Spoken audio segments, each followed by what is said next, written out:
Hi, this is Coach RC from Falcon Esports. You are listening to Epical Glory.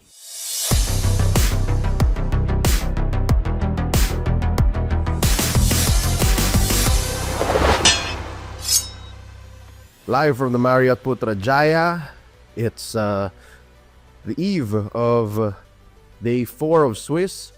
This is Leo for Epical Glory, powered by Spectator Studios. Sama nandito, the Filipino Falcon, coach of Falcon Esports, Coach RC. Coach RC, kumusta? Ito, medyo pagod. Tsaka sigaw kasi kaya namalata ko eh. Tinalo niyo yung SRG. Sino hindi sisigaw? Kaya Wait, saan ka sumisigaw? sa sa likod, sa backstage. Habang in-game. Habang in-game. Sigaw nun. Okay, for those who don't know, di ba pag nasa backstage, pag nasa player room, tawag nila players village, di ba? Pag in-game, dinig nyo yung comms ng players. Oo, dinig namin. Okay. Ano sinisigaw mo? Like, Like, cheering? Corrections? Sinabi ko sa kanila, I love you Falcon, let's go. Ganun. Okay. Ang kasama mo talaga si Coach Nyo Chow. Oo, tas lahat na ng yung translator namin. Tas Management. Yung Okay. Sila, they're also just as loud. Hindi, ako lang sumisigaw talaga eh. Sige, real quick, nandun na tayo. Let's talk about your relationship with Coach Nyo Chow. Kumusta ang inyong dynamic? Actually, kami, 50-50 kami lagi. Kapag nagda-drop siya, lagi ko siya. Bago kami mag-start, binibigay ko sa kanya yung mga idea ko. Sabi ko, yung mga possibilities. Sabi ko, makinig ka lang sa akin kasi nasa sa'yo pa rin execution. Bibigyan lang kita ng idea. Palalawain ko lang yung idea mo, pero yung execution nasa sa'yo pa rin. And, ang comms nyo in English. Yeah, English. Yeah, Coach Nyo Chow speaks English. I first met him nung MSC 2023, Phoenix. Yeah. And a good chunk of that Phoenix roster are your boys now. Yeah. Kumusta naman? Sobrang laking pagbabago eh. Laki na nang in-improve eh. For me, alam ko, malaking improve. When they were built, nung kinuha sila ni Falcons, andun ka na ba? Or before that ka sumali ng Falcons? Oh, wala pa ako nun. So, nung dumating ka, yun yung roster. Oo, yun na yung rooster. Hindi, iba pa. Iba pa rooster nun. Sa Falcon kasi meron kami 10 players. Team A, Team B. Tama. So, nung dumating ako doon, syempre, ako kasi yung naging head coach kagad nun. Head coach kagad nila nun. Syempre, head coach ako. Parang may sarili kasi ako standard. So, parang napansin ko sa buong career nila sa isang taon, yung Team A lang yung gumagalaw. So, parang may nakitaan ako ng potential sa Team B. So, dalawa yon. Tapos nakita ko si PA7 tsaka si Kid X. Sila yung naka-team B sana. Oo, yun sila yung naka-team B. Tapos sabi ko, what if i-mix and match natin? Bigyan niyo ako ng chance na i-mix yung players. So, minix ko. That was your mid and your roam duo. Oo. Kasi that time, importante yung, yung room eh. Kasi Guinevere pa yung nun eh. Nakita ko sobrang galing mag-Guinevere ni. Ngayon, bumabalik. Oo, ni Kid X. Kaya sabi namin, sige, pasok si Kid X. Nung yun hanggang sa akin. Naging. So, ano to? I'm looking at Q2 2023? 20. Hindi, eto pa rin, this year. This year lang yun. This year lang. This year lang ako sa Falcon. 2024. Pala, November pa lang. So, Q2 2024. Ganon. How did you end up with Falcon? Tapos nagaling kasi ako sa Mista eh. Mista, RSG Mista, diba? MDL. Kasama ko sila Coach Wright, sila Coach Cody. Si Coach, mga nagano rin, nag-international na rin. Sila X-Nova. Yan, yung mga kasama ko niyan. Tapos, sabi ko, since nalita ako ng rooster nun sa RSG MDL, nag-sideline ako sa female. Pwede kasi yan eh. Since iisa lang din yung org. Oo. Tapos, parang nangyari nun, underdogs din kami nun. Tapos tinalo namin yung Smart Omega, yung pinakamalakas na female sa Pilipinas. Empress. Tapos marami nagulat sa amin. So, nag-top 3 na kami sa Omega. Parang sila, pinipili na nila kami top 3, ganun. Hanggang sa, si Coach Josh, yung sa TNC. Yeah. RWE. Siya yung pinaka nagtulak sa akin na mag-try sa international. Then yun, na-recommend niya ako, then nakilala ako, then yun, in-accept nila ako sa Falcon. Ang bilis ng panahon, no? Yung almost instant, hindi naman almost instantly. Let's talk about that. Nung pagpasok mo ng Falcons, ano yung naging struggles mo para makarating kayo na MSC? Kasi yun yung MSC qualifier season, di ba? Sobra. Kala ko nga hindi talaga ay makakapag-MSC nun eh. Kasi nga, nagkagulo-gulo sa rooster. Yun yan, kasi nagkagulo-gulo sa rooster. Tagal na lang magkakasama. May ganun talaga, magkakaumayan talaga. So, 1 week na lang, nag-change rooster kami. Tapos, nakita ko na agad sila ng potential. So, sabi ko, may tiwala ba kayo sa akin? Maniniwala ba kayo makukuha natin yung MSC qualifiers? Sabi ko, sige, mag-train tayo, dire-diretso, walang day off. Tapos, 4 scrim per day. Kapag napagod kayo within 1 week, ibibigyan ko lang kayo ng isang rest day. Pero, ang rest day nyo, less lang natin yung isang scrim. So, 3 scrim instead of 4. Yun ang rest day. Oo, yun lang yung Ang rest day, imbis na kapat 3. Oo, 3 lang. So, pumayag sila. Sabi ko, mukhang DC dito talaga. Tapos, nung dire-diretso, ikaw, pagod na ba kayo? Tapos sabi, no, RC, please wake up, wake us. Yeah, okay. Then, yun, sunod-sunod. Then, nagulat kami, yung run namin sa MSC qualifiers, undefeated kami. Ang ka-finals nyo nun, Mythic Seal din. si Mythic pa rin talaga, no? Oo, Mythic Seal talaga. Oo. Ay, hindi, Burmese Gold. I'm sorry, Burmese Gold. MSC qualifiers, Burmese School. Oo, Burmese Gold. It was Mythic Seal, this recent one. Okay. Mythic Seal, itong M6 na qualifiers. Oo. So, guys, para din sa mga hindi nakaalam, usually, ang scrim ng isang pro team, 4 sa isang araw. 4 times 4. Kasi 4 games per scrim, and then i-schedule nyo yun, which usually starts like late morning or tanghali. Diba? So, for you guys, kung magpo 4x4 kayo, kasi usually I think now, ang mga teams, 2x4 or 3x4 na lang, di ba? Normal. Pero kayo talaga sinasagad nyo. Sagad kami. So, sanay itong mga batang to Kasi binigyan ko sila ng idea eh. Sabi ko, kung tingin nyo pagod kayo, isipin nyo, nag-RG din kayo. Yung RG natin hindi ganun kaganda. So, what if umanap na tayo ng scream na pwede nating laruin? So, after nyo scream, pwede pa kayo matulog na. Kasi pag na-RG kayo, minsan nilalaro-laro nyo lang. At least seryoso. Hindi high quality game. Hindi talaga. So, I guess that's something na hindi pa tinatry ng iba in the region or hindi pa nila alam na formula is scrim talaga. Oo. Na-adopt na ng China yun. Ganun na sila ngayon. Yun. Well, I would assume na for them, struggle din makaroon ng quality scrim. Kasi server din nila. Speaking of, yung Myanmar server, what server do you guys play on? Kung RG lang. Ano eh? Sinong nakakabangga nyo? Wala. Myanmar lang din. Oh? Oo. So talagang malaki ang Burmese ML. Ang pinakamalakas na namin nakakaharap, yung sino-sino lang din nakakaharap namin sa mga Yung top 4 nyo? Oo, yung top 4. AI, Burmese, Mythic. Friends, yun na. Wow. So, these 5, si PX7, Kid X, Benny, Royal Milk, and what am I saying? Das. Dax, my favorite, si Dax. Sino sa kanila pinabata? Si Dax. Si Benny. Si Benny.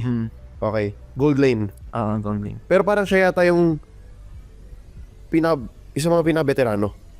Oo, siya. No? Siya rin ang pinaka-shot caller ng team. As a gold laner. Oo, as a gold laner. Kaya sobrang bonus nun. So, well, I would assume you know this because siya yung naririnig mo. But at this point, nakakinig ka naman ng Burmese. Oo, nakakaintindi ako. So, what kind of things does he say? Siya yung napaplano, nabibigay ng execution, kapag sobra na yung hype or killing ng enemy, ng team niya, siya yung nagpapakalma, easy, ganun lang lagi. So, siya yung parang parang siyang talagang golden shot caller. Oo. Para eventually, pagdating ng late game, ang angkop sa kanya, like fit sa kanya yung mangyayari. Ang vision niya, isang mapa talaga, hindi lang gold lane, isang mapa yung vision niya. Ganun siya maglaro. Parang siya si Benny Cutie dati, Yan. Oo. Parang parang outplayed. Yan, yung mga ganyan. Captain na gold lane. Oo, gold lane. Okay. How about si Dax? Tell me about Dax. Kasi parang iisipin ko pag tinignan ko si Dax at ang bunso eh. Pero ano siya in-game? Din siya, sobrang talino niya rin. Maplano rin. Malawak hero pool niya, no? Oo, sobrang kahit ano kaya niyang gamitin. Tapos, yun yung kagandahan sa kanya and nakikinig siya ng sobra. Hindi niya dinadamdam kapag may mali siya or lagi siya nagkakamali. Lalapit pa siya sa'yo. Tatarinig niya kung ano yung mali niya, ganito. And when you talk to them, now, you talk to them more in Burmese or English? Burmese, minsan English. Para mas balance. Pero dati kasi hindi sila nag-English eh. Mas gusto ko sila matuto mag-English para pagdating sa international. Pag in-interview sila, nakakasagot sila. Ano rin yun eh, no? Parang stock ng player yun eh. Pag magaling magsalita, hindi mo mabibenta eh. Dati lahat sila hindi marunong. Ngayon lahat sila marunong na. Kaka-English namin. Yun ang look forward ko na may isang player na Well, kaya mabenta si Ken at si Justin. Okay. Diba? Kasi sila lang marunong. Superstar sila eh kasi okay, let's go lane to lane. Tell me about your mid duo, yung investment mo sa tiwala kay PX7 at kay Kid X. Kidex. Kasi pareho sila nagpaplano eh. Tapos, kapag walang plano yung isa, may naka-reserve na Kidex. Pag walang plano si Kidex, nandiyan si PX7 para i-assist si Kidex na, uy, magsalita ka ganito. Uy, ano plano natin? Yung ganun. So, kapag, pagdating din sa rotation, hindi rin sila nagkakaiba. Kailangan isang plano lang. Kapag tingin niya, lagi may nagpapaubaya. Nyari, may plano yung isa, pareho sila may plano, tapos magkaiba. Sige, magpapaubaya yung isa. Ganun sila. Ang kwento sa akin ni Renmar, kasi after your victory kanina over SRG, dinapitan niya to si Kid X. So, na-interview daw mabilis. Sabi niya, ang nakita niya kay Kid X, parang siya daw yung optimistic, siya yung hopeful. Parang, hindi guys, kaya to, easy lang. Gano'n ba si Kid X? Actually, dati hindi. Kaya lagi ko siyang karoon eh. Kasi si Kidex lagi yung pinaka-tinututukan ko. Na lagi ko siya minomotivate. Sabi ko, may sakit ka? May sakit talaga siya. As in, inaapoy siya ng lagnat kanina. Sabi ko, maligo ka muna. Tapos saka tayo mag-usap. Kaya mo ba?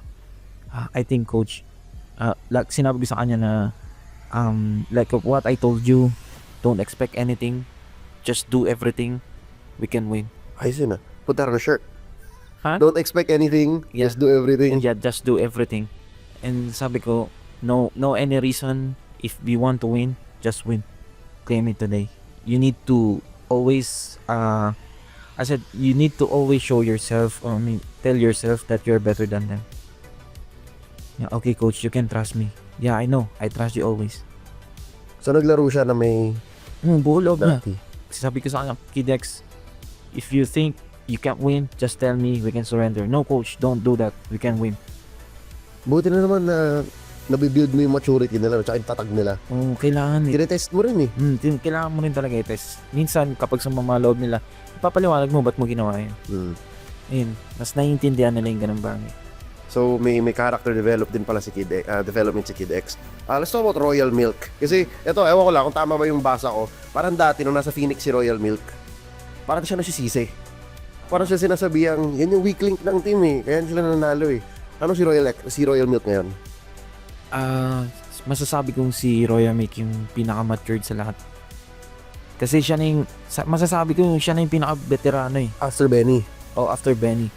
Siya yung pinaka-veterano kasabay nila Justin, nila Ken, yan kasabay nila. Before kasi pa siya eh, parang siyang si sino yung caster na to? Si Wolf. Mahilig siya sa music, sa guitar, ganun. Ganun siya kapag natatalo, ginigitara niya. Kapag ninenervyo siya, ginigitara. May gitara sa bootcamp. Ganun niya, oo. Kaya inaaya ko siya habang nagda-drop ako, nagpapatugtog siya. Okay lang. Kaya sa camera minsan may gitara. Oo. Ayun. Oo. Okay. Minsan, sobrang sakit sa tenga nung nung electric guitar. Oo. Tapos sabi ko, sige, aram ko na. Kasi yun pala yung way niya. Okay. So, mas matured siya mag-isip. Tsaka walang gitara sa stage. Oo, walang gitara sa stage. Wala. Nakikinig lang siya ng full volume sa AirPods. Okay. So ngayon, he's better. Sobra. Hindi siya, pag tinatanong ko siya, did you feel any nervous? No. Ever.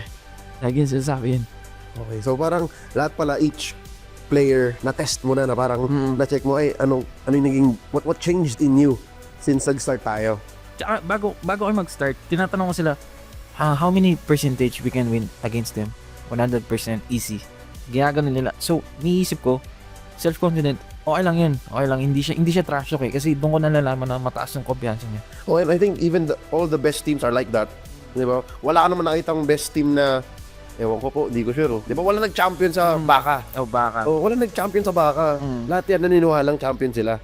So, this is for the Filipino fans or any kind of fan that want to learn more about Falcon. Kasi there really isn't the same platform for other regions for the Burmese. Di ba? Parang makikita lang namin kayo twice a year, thrice a year kung swerte, kung maka-Snapdragon. Di ba? So, ang tagal ko nang kinakanta tong kantang to na sana bumalik yung MPL Myanmar. Magkaroon ng season 5 or 6. Alam ko 7 ata sila last Tumigil. Yun. So sana bumalik. If bumalik yan, coach, ilang team kaya sa tingin mo? Dami. Sobrang dami. 10? Siguro. Pero Parang sa atin more dati. more than. May qualifs. Mm. Siyempre, yung 4 nandyan. Oo, nandyan yan. Possible. Tapos 10. Sana. Yun ang kaya ang lakas ng kutob ko sa Falcon this season or sa M6, part yun ng knockouts ko, is because gusto kong makita ni Munto na, ay, kailangan, pwede natin ibalik. Diba? Let's talk about the other teams in M6. Mm. First off, how do you like Swiss? Anong feeling na Swiss? Actually, para sa amin masaya talaga siya eh. Kasi nalalaro namin siya sa ESL. Same na same lang din eh. So sabi namin, Yung bracket. oo, yung ganun lang din eh. Sabi namin, kaya yung iba na tumatawa sa amin, ba't mo tinitrain yung players mo para sa BO7? Kasi gusto namin yung BO7 eh, lahat ng games na yun, kailangan makuha namin ng straight ng 4-0. Kung kaya, oo. O para kasi at least ready kami sa BO1 na mananalo kami lagi first game. Ganun yan. Hindi siya pang long game dahil pang long game. No, hindi. At saka, wala namang makakalamang sa hindi kaya manalo ng isang game. Oo. Walang team na, ay, malakas lang yan sa BO3, BO5. Oo, hindi. Oo, mali yun eh. Oo. Kaya ganun yung ginagawa namin. Yung mentality ng players pinapahaba namin. Tsaka ano rin eh, test of patience. Kasi isabihin ng tao, ay, mas malakas yung pasensya ng team na malakas sa long series. Pero, dun kayo natatalon sa mga team na hindi pasensyoso in-game, na isa lang. Kasi this meta kasi, kapag hindi kayo disiplinado or mas may inipin kayo, matatalo kayo agad. Makakambak eh. Oo, yun kasi uso ngayon eh. Kaya sabi ko, sige, pahabain natin yung game. Iti-training namin kayo ng pang BO7 para at least kahit pa paano, kung mag-long game man yung isa, sunod-sunod ba mang-long game yun? Ready na tayo. Hindi na tayo yung ubus na or nadidrain na kaagad kayo, game 2 pa lang. So, after today, natalo niyo yung SRG. You're currently in the 2-1 bracket. 2-1. So, pa-BO3 na kayo. Pa-BO3 na kayo. What are your, anong kutob? Anong kutob natin? Kung sino mo hindi pa nagdadraw, no? Hindi pa. Oo, kasi Bukas pa pala patatapusin yung bukas. Sino sa tingin mo? Kasi yun na yun, yun yung hahadlang sa inyo eh. That's your last step before knockouts. Feeling ko, kasi hindi na pwede yung Twisted Minds eh. Gusto sana namin bumawi. Oo. Siguro maybe Team Spirit. 2-1 din sila. Mm. Yeah, let's bring up the brackets here. Silipin natin ang ating brackets. So we have here the brackets for M6. So nasa 2-1 kayo kasi natalo niyo yung SRG. Ang grupo nyo ay NIP. NIP. Oo, NIP. Tapos yung sa mananalo ng BTK. Also BTK. Not yet. Kasi kalaban pa nila ang Oo nga pala. Pwedeng BTK. Pwedeng Team Spirit or Liquid. Yan. Bawal na yung Twisted Minds. Sama. Yan. Ang bawal yung Twisted. So, yun. Vamos, CFU, NPFL, Liquid, or Team Spirit. Siguro Sinong- Team Spirit. Team Spirit kami. Gusto mo Team Spirit? Bakit? Gusto ko makatapat si Coach Bren. Ay, oo. Bawat coach talaga may dahilan ako kung bakit gusto ko sila makatapat. Alam mo ba, pwede ba yung magkwento? Pwede, I mean. Alam mo kung bakit gusto kong matalo yung SRG? Sorry. Sobrang laking impact sa akin. Kasi nung nanalo sila sa MSC nun, nakasupport ako nun sa SRG. Sabi ko, balang araw ako yung susunod na hahawak ng trophy kagaya ni Coach Arcadia. Kasi hindi rin niya ina-expect magka-champion siya eh. So doon ko in-insert sa sarili ko, talaga, nothing is impossible. Talagang tututuwa mo lang, bigyan mo lang ng effort. So sabi ko, next time, kami naman. This meta, sabi ko, kaya lagi kong hashtag M2 Promise Ring. Kasi M2 noon, Burmese Gold versus Bren eh. Sabi ko, this meta, susubukan namin sungkitin yung Promise Ring ng Burmese Gold. Parang revival. Return of the comeback. So ngayon, ang gusto mong sunod sa steps, si Coach Bren. Coach Bren, kasi rin siya eh. Batikan na rin siya eh. Siya na yung pinakamalapit sa Bren ngayon eh. Oo, siya na eh. Pangalan niya na yung Bren eh. Oo, tsaka siya yung kasama niya Bren M5 eh. Oo. So yun na yun eh. Oo. Ano. Again, nasa history din ng MLBB yung Burmese ML. Di ba? Kasi isipin mo, ilang bansa lang ang nakapag M Series Grand Finals? PH, Indo, Myanmar. Myanmar. Yan lang eh. Mm. Yan lang. So, kung talagang kung hardcore ML fan ka, titingalain mo talaga ang Burmese ML. Tsaka, pag Lunox, alam na nila Burmese Gold. Ruby Didi. Ruby Didi. Diba? Ano ba? Sino ba sa bata mo kung gagawa nun? Benny? Si Benny. Si Benny na eh. Or may Pocket Lunox ba si PX? Lunox main din siya eh. Kaso nga lang, mahirap sa meta. Oo, mahirap sa meta. Oo. How about the other teams? How about the higher up teams? Let's say, BTK Fnatic. Wala hierarchy, nakalusot na yun, no? Mm. Pero gusto na mga tapat mga Indo. Muna. Mm. Well, May history sa amin ng Indo eh. ano yan? Ano yan? Can you share? Ano? So there's two in the teams, right? Fnatic, Liquid and RQ. Di kasi friend kami ng ano eh. Friend namin yung RQ tsaka TLID. Mm, Kasi lagi nila kami kinokontak sa Scream. of course. Kaya gusto namin sila mga tapat. Gusto namin makita yung tunay talaga na laro namin. Oh, yung pinaghirapan nyo. Mm. I think everyone wants that naman eh. Pag tinanong mo, sinong gusto mo kalaban, yung mga naka-scrim nila, one. And then, syempre, mga tinitingnan na lang ng teams. Besides, the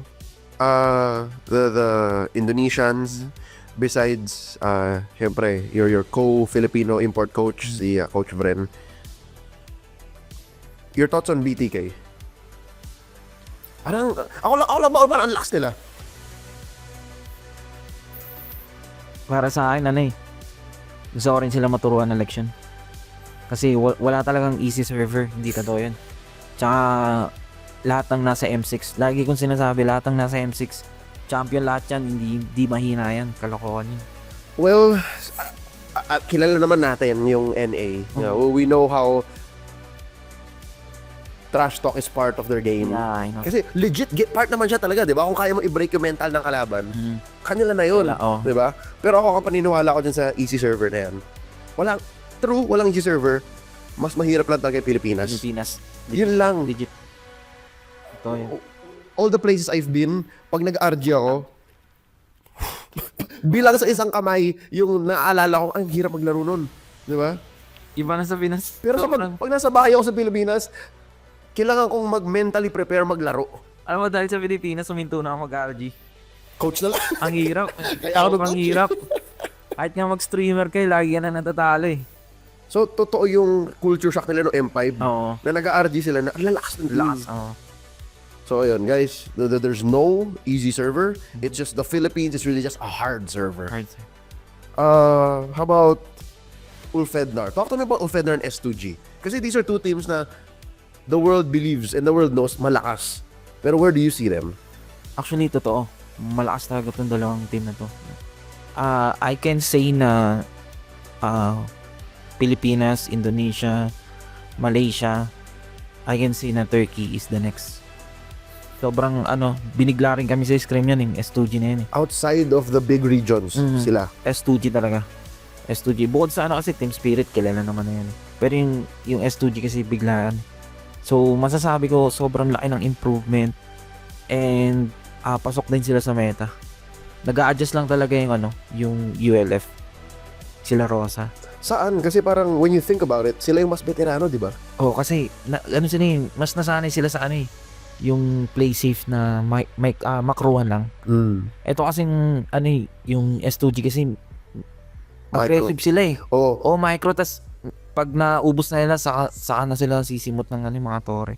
Oo. Anong mas gusto mong meta, coach? Yung macro, as in, yung pautakan, kung saan nag-champion yung Blacklist, nag-champion yung Echo, yun. Yung basta yung utility jungle, or yung ngayon na talagang pagalingan pumindot, tapos saka Feeling mo ko mas macro. maganda ngayon. Mas maganda ngayon kasi nakita naman natin, unpredictable talaga lahat eh. Kasi lahat ata na nag-predict, nagkamali na eh. Ang daming mali. First time lang ata nangyari yan eh. Sobra. Mm. How do your players like it? Do players enjoy this more? Kasi sina Benny, sina Royal Milk, alam ko, lumaki yan sa utility meta. Anong say nila? Mas gusto mo nila to? Mas gusto nila yung ngayon kasi ito talaga yung meta nila. Sa Burmese talaga yun. Ako, paglalaban ko sa Burmese talaga nag-umpisa yung brawl meta na yan. Actually, yung M2 pa lang, O, doon sila siyempre maglaro. pa lang nabigla na lahat eh. Oo. Nagulat sila, sobrang play safe nila, biglang aggressive na yung kalaban. Oo. Well, kasi nga, mas malaki lang talaga tsaka masikat yung MPLID. At tsaka sa kanila talaga yung parang all eyes na, ay, ganyan pala maglaro. Your thoughts on China? Because I think KBG and DFYG, parang hindi natin expect na ganyan kalaking development since MSC. Nung nakalaban namin nung MSC, di ba, DFIG, nag-comment ako nun sa Ano sila? XYG nun. XYG. Ah. Sabi ko, aabangan ko tong China na to kasi for sure kakatakutan na to soon. Yun, hindi naman ako nagkamali. Talagang mabilis na maka-adapt lahat ng country ngayon, hindi lang China, hindi lang Myanmar. Lahat na nakaka-adapt na sa meta. So, pahirapan na talaga ngayon. Hinuli ko ang mahirap na tanong because ako personally may conflict din ako dito eh. Meron akong parang tama ba itong iniisip ko? Or am I overthinking? Or do I not understand the meta? Ano nangyayari sa Latam? Sa Latam? Dati di ba ako hanggang ngayon naman mataas tingin ko sa RQ Akira. Pero yung tumalo sa kanila, bakit sila yung unang elimination? Makeup Evolve, bakit parang na-stuck ba sila sa sarili nilang mundo? Or Feeling ko, hindi sila masyado naka-adapt sa meta eh. Kasi, ang server sa kanila, server lang din nila eh. kahit malaki yung liga, Sabihin na natin yung MENA. hmm, Kaya sila nakakapag-adjust kasi nakakapag-international sila. 'Di ba? Yun yung adjustment, yun yung advantage. Sa Latam kasi hindi sila nakakapag sila lang. yung MENA may IASF sila, 'di ba? Nakapag-adjust kaagad sila sa meta. And tama ba? Silang dalawang team ang walang import of any kind. Wala. Kasi kahit S2G may Pinoy eh. Si Coach Pao Coach natin. Oo. You think that's a key? Pwede rin. Malaki talaga na itutulong kapag may Pinoy. Well, dati meron silang trainer na Pinoy. Mga tabs ko rin yun. Sina Drin tsaka si... Oo, sila din nga pala. Pero short time lang sila doon. One Short time season. lang, oo. So, hindi sapat yun. Hindi sapat yan. Si NIX tsaka si Drin. No? Hindi sapat yan. Kailangan hindi lang coach eh. Hindi lang players eh. Dapat coach din eh. Yeah. Kasi hindi naman sa sinasabi ko mas magaling yung mga Pinoy na coaches. Mas nakaka-adapt kasi sila eh. Mas may idea or experience na kasi talaga yung mga Pinoy. At saka mas maituturo nila. Kasi kapag player ka, sa laro mo lang napapakita eh. Pero pag coach ka, May iba kasi yung POV ng coach sa player. oo. What are your thoughts on that? Kasi in 2024, that's what it looked like. Na parang coach ang naging number 1 import ng Pilipinas. Biglaan. Sama ano dun eh. Diba? What do you think is gonna happen in 2025? I think coach and players pa rin eh. Same pa rin naman eh. Siguro lang paswertihan na lang kung sino mas matalinong players or coach yung makukuha nila. Ganun lang. Feeling ko kailangan natin magbenta sa Mene. Ay, sa Latam. More. More, diba? More, Ay, sino pang gusto ninyo? Dami ditong... Tsaka walang saysay if tama, walang saysay if mag-import man sila ng Filipino. Tapos wala silang ka-scream na international. Mahirap. So, hindi pwedeng kinuha mo lang. Oo. Hindi talaga makaka-adapt yun. Quality scream dapat. Sabihin na natin, galing ka sa gantong patch. Pagdating mo doon, nag-patch na. Tapos, hindi ka na makaka-adapt kasi hanggang node ka na lang, hindi mo ma-experience kung paano galawin. Pindot na lang. Yung alam mong instincts mo, Ganun na lang. Parang gagayahin mo lang yung pinapanood mo pero hindi mo alam yung tunay na POV. Guys, ganito ka-complex ang MLBB Esports. Oo, hindi lang siya basta napapanood na uy, baka sa drop yan, mali. No, may mga POV kasi yan. Kaya hindi pwede ring mga RG boy lang parate. Oo. Kahit anong galing mo sa pindot, iba pa rin. Wala, iba pa rin. Kaya tapos na dahil binabash na, kunyari may makita silang bagong hero, tapos hindi gumana. Ano kasi yun eh, may POV kasi yun, pwedeng sa scream nila 100% yun na gumagana. Sa execution pa rin talaga, tama yung sinabi ni Venus. Yun pa rin pinag-aawakan ko na wala talaga sa draft. Hindi dahil sa wala. Sabihin na natin 30% sa drop, 70% sa execution. That's the first time I've heard that, na merong nagbigay talaga ng ratio. That's what you believe the ratio is, 30 to 70. 70. So, karamihan pa rin nasa players. Nasa players pa rin. Kahit anong ganda ng drop mo, hindi mo kaya execute yan. Walang kwenta yun. Okay, so medyo na ako doon. Medyo na-relieve ako doon. Kasi minsan, bilang caster, may nakikita kaming draft Oo. na parang dapat panalo to eh. Oo. Lamang na lamang siya. Oo. Tapos, nagkamali kami sa detection, natalo. Ang hirap naman din kasing ipagtanggol na hindi kasi mali yung linaro eh. Mm-mm. Sa execution pa rin talaga. May ganun pa rin. Oo. Minsan kahit may bago nga, nagugulat kayo, di ba? May mga bagong pick. Pero napapagana nila. Kasi na-execute nila ng maayos. O, sabihin na natin na yung laban namin sa Twisted Mind. No, sa Aurora. Hindi nila masyado napagana sa amin yung Guinevere. Kasi Guinevere talaga yung main hero ni Gidex. Alam niya yung galaw. Oo, alam niya yung galaw. Oo. Ang naabantehan lang kami ng SRG kasi sobrang bilis nilang gumalaw. So, Right. iba yung playstyle ng Aurora tsaka SRG. So, doon pa lang mapapansin mo na paano mag-execute ng heroes. At saka yung lamang, nasa kung saan ka mag-a-adjust. Mm-hmm. Kasi yung sa Aurora, maganda yung draft, pero nalamang yung sa galaw. Yung sa SRG, ang ganda ng galaw nila, pero hindi sila patient. Kasi, promise yung nakita ko yung 5-man kay Benny. Day off ako nun eh. Dito lang ako nun eh, kanina. Oh, pote, grabe ito. SRG gusto talagang Sunod-sunod eh. bigyan no. Walang paingay. Nakaloy ba naman sa Stormy? Ang galing ni Stormy sa totoo lang. Oo. Para sa akin, Siya yung, Stormy, the best na nag-Louis. Napakagaling niya. over friends? I can say, yeah, Stormy. Oh, sa hot. Sobrang bilis niyang gumamit ng ulti. Napakabilis niya mag-isip. Actually ako rin, nalingap lang ako. Nagulat nga ako nga eh. Na-5-man agad. Napaka-comment, nagsalita na nga, grabe ka naman, magpahinga ka naman, bilis mo mag-ulti. Ikaw napanood mo yun, di ba? Oo. Anong call ng mga bata? Siyempre ang biktima nun si Benny. At sabi niya na, Sabi nila, okay lang, huwag kayong magpa-apekto. Kaya natin to kasi late game talaga sa atin to. nakakatawa doon kasi nakita ko nag-purify yata siya. Oo. Kala niya kaya niya kasi technically nasa ilalim siya ng gold lane turret. So dapat kanya pa mabuhay kaso Hindi pre. May highloss din kasi.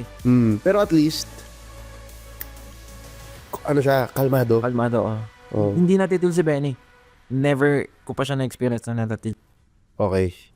Yun ang isa sa mga takeaways. Kasi siya pa nga nagpapakalma ng team eh. After niya ma 5-man. Oo, after. Yeah, easy. Ganun lang siya lagi. Yeah, it's okay, easy, late game. Okay.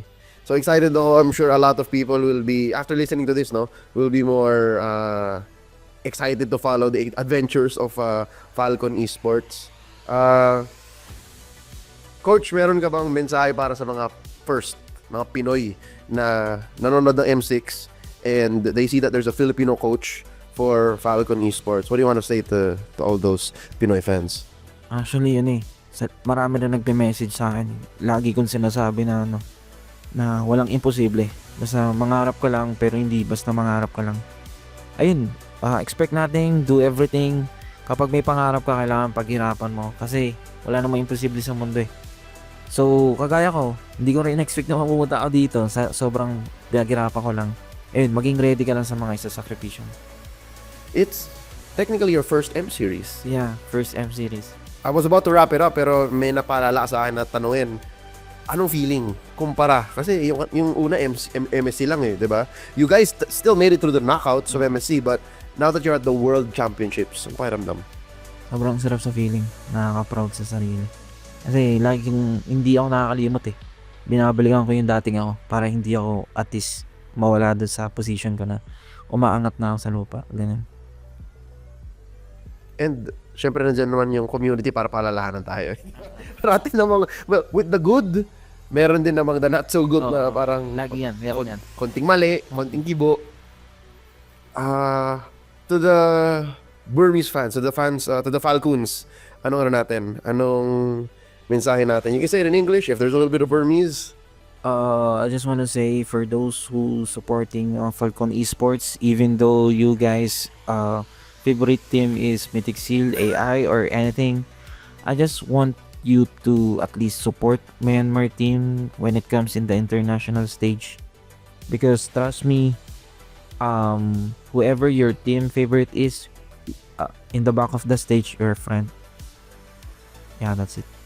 Okay, that's a legit part of the community na kailangan natin i-address. Thank you so much, Coach RC. I wish you the best and I wish Falcon Esports to aim high, fly high.